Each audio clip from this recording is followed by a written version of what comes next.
As per every year, I like to give you guys a concise list of albums I have discovered throughout the year. The caveat being, obviously, that they didn't come out this year. The idea of this list is to be talking about albums that came out in any given year, any era, any genre, anything that I've just found this year, particularly that I've been listening to throughout the course of the year, that I've just absolutely been loving, is worthy of being on this list. Of course, if an album has come out this year that I love, that'll be on the 2023 year-end list that's coming in the next few weeks. Wait up for that. That will be on its way. But for now, let's talk about 10 albums that I've discovered this year that I absolutely love, and I probably should have gotten to them sooner. As always, please comment your opinions on these if you've heard them. If you haven't, listened to them first, then comment your opinion, and then give me a list of albums that you have discovered this year that have come out in any year that you love. You got it? You got it? Capiche? Capiche? Understood? Understood? Let's go.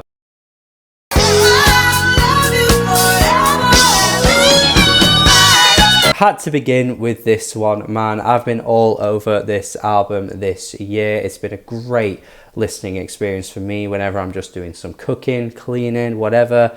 I just stick this on and have a great time with it. Chaka Khan is known for her brilliant vocals, and every time you see a greatest vocalists list pop up, Chaka Khan will probably be top 20 on every one of those lists. And while that's absolutely valid and acceptable, and honestly she would make it in my list if I were to make my own list as well, I think we actually forget how bloody good she is aside from that. Like, she ain't just all vocals, you know. She is a fantastic performer. She brings the energy, she brings the funk, she brings the soul. This is just such a vibrant, exciting listen of just great tracks that make you feel so good every time you hear it. It truly is one of the best feel-good albums ever. I actually included it in a feel-good list earlier this year as well, so you should check that out as well. I had 5 albums on that list, and yeah, just absolutely love this one. Again, one of those artists where I'm just like, how is it took me till 2023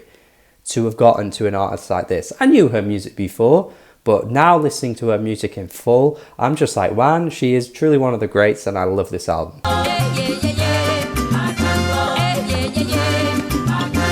Next, probably the most obscure album on this list. Well, I say probably, it has to be really, because it is an album that is outside of the English language, and as we know, lots of music listeners tend to gravitate towards the language that they know, and then we kind of see other genres of music from worldwide kind of get left by the wayside, aside from reggaeton, which is like the biggest thing in the world right now. But this, Toto La Mompasina per Canto, big shout out to Rough Criminal for mentioning this to me, man. This was such a great discovery and a great recommendation from him, because this album is just so full of joy. It is an album that I wrote down the genre here that I couldn't quite pronounce the other one. It's like Belangru or something like that. And then also Cumbia Colombiana, which is a style of music that blends Colombian music with kind of like African elements as well, which is pretty cool. And yeah, it just makes for some really cool and like vibrant rhythms that are just really, really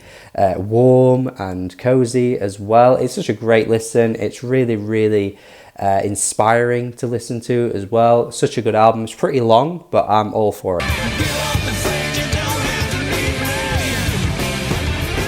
There's always that one album every year that I'm shocked myself that I haven't already heard.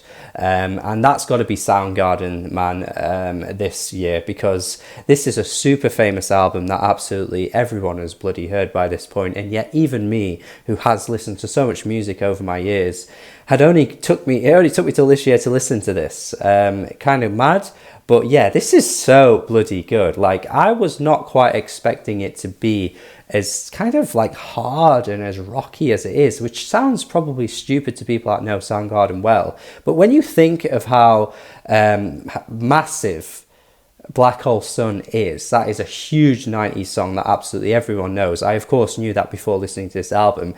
It isn't exactly like really in your face with, you know, chunky guitars and smashing drums or anything like that, so I just assumed the whole album would be like that, but it really isn't. They are super anthemic tracks.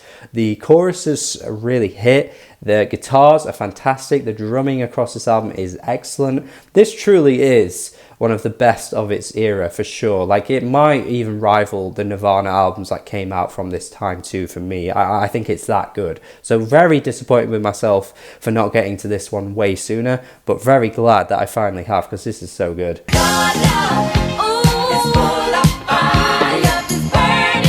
Shalamar next with a really classic, soulful, funky album that just ticks all the boxes from the kind of music that you want to hear from this style.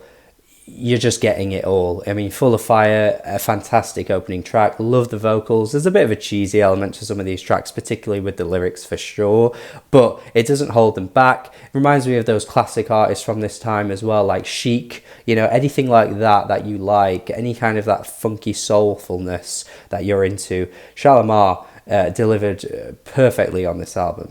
Waiting the water to Next, I've got to mention Eva Cassidy, which is a kind of artist that I think like your mum would be into, which kind of put me off listening to it. But it is on this bucket list album chart here, which I bought earlier this year. You might have noticed it's been hanging in the background for quite a while in these videos now. I just put it there. I quite like having it to see, and I assumed when I bought it that I'd heard all the albums, but once I put the poster up and realized that there's loads of albums on there that I hadn't heard, loads of classic albums too that I hadn't heard, and through, you know, going through each of the albums, as many as I could, I haven't quite finished it yet, Eva Cassidy was on there, and yeah, absolutely love it. I was blown away. Her vocals are insane. Some of the tracks as well, the production is just so beautiful across it as well. I think sometimes albums like this can suffer from maybe being a bit stale, maybe from being a bit bland sounding, and I think that was something I was expecting going into it, but coming out of it, I was just absolutely taken aback by how potent her delivery was across the album. And yeah, like I say, the production at times was spellbinding, honestly. Like, it really, really is stunning. So absolute surprise, that one there, but a great one. I want to mention Brandy, who I've already mentioned in a previous video this year as well, similar to Chaka Khan, where I did the essential R&B, classic R&B albums from that kind of like 90s, 2000s period. And Brandy was one that I actually only discovered this year, but bloody hell, how underrated is this one? Like, barely anyone talks about this album nowadays, when it really is one of the best R&B albums from its era. It is absolutely fantastic. Brandy as a vocalist is so sultry and so confident, and the production at times is like super creative. Like, it isn't just your typical R&B affair. Like, there are some really, really crazy production moments that really are boundary pushing that I was completely floored by, but otherwise, you know, you're getting some excellent R&B music here for the most part. Just, if you want like an album that is just, you know, front to back, just classic and just will not really have many misses at all, absolutely check this one out.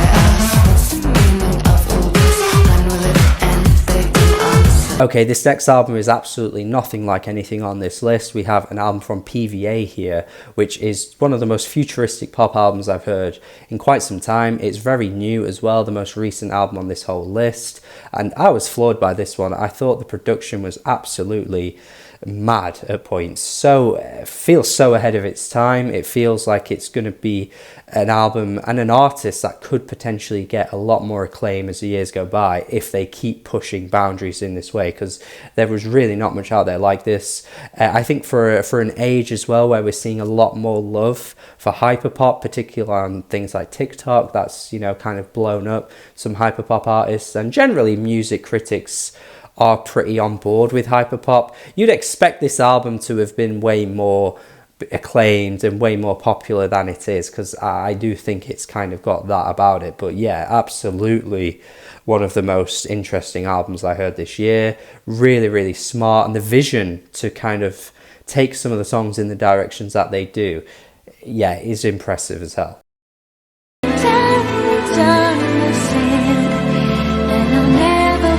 Next, I want to mention Janet Jackson, an absolute legend in the game.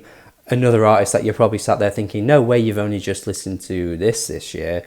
But I'd heard quite a few Janet albums already, but apart from the album Janet, which to me, I would say is probably the best album I've heard from her so far. There's still a few of hers that I've not quite checked out, but this album right here is fantastic. This is exactly what I was hoping I'd get from a Janet album, because whenever she gives us those kind of more upbeat, house-driven, dancey tracks, I'm always super on board with them. But for the entire album, often she doesn't go through, you know, that style the whole way. She kind of likes to dart around. But this is the one album that I think commits most to it, even though it does have some of the more slower ballady moments. But I think for the most part, the tracks that are really, really funky, like Funky Big Band, or rhythmic, like If as well, are just absolutely brilliant, just some of her best ever songs. Yeah, a really long one, but I'm totally on board with it. I think it justifies its runtime. Some of the interludes are a bit random, to be honest with you, but overall a fantastic album. And yeah, like I say, this is my favorite of hers that I've heard so far.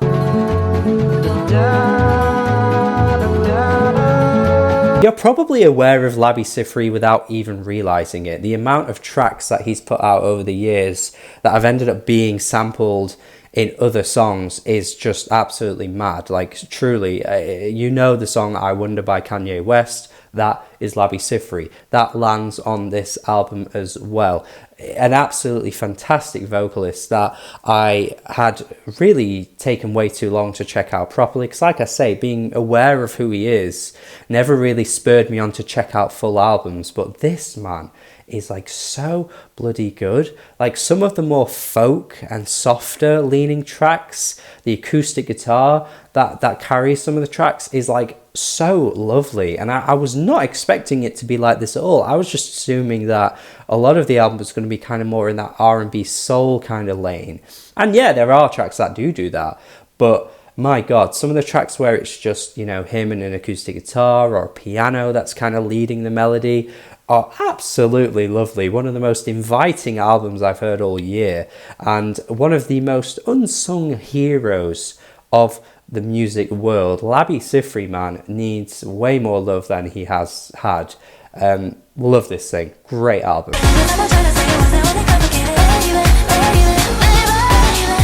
As I like to do with these videos, I always start them and end them with the two albums that I think are the best from the entire list. It might not be the opinion that you'd share. Maybe you think two other albums are the best from this list. But for me personally, the two best albums I discovered this year were Chaka Khan's What You Gonna Do For Me, and now ending it with Frankie Knuckles' Boiler Room set from like 2012 or 2011, around that time, 2013 maybe. I probably should know this off the top of my head, but it is around that time, and oh my god, this is truly one of the best albums ever to me. Like, I was absolutely floored by this thing.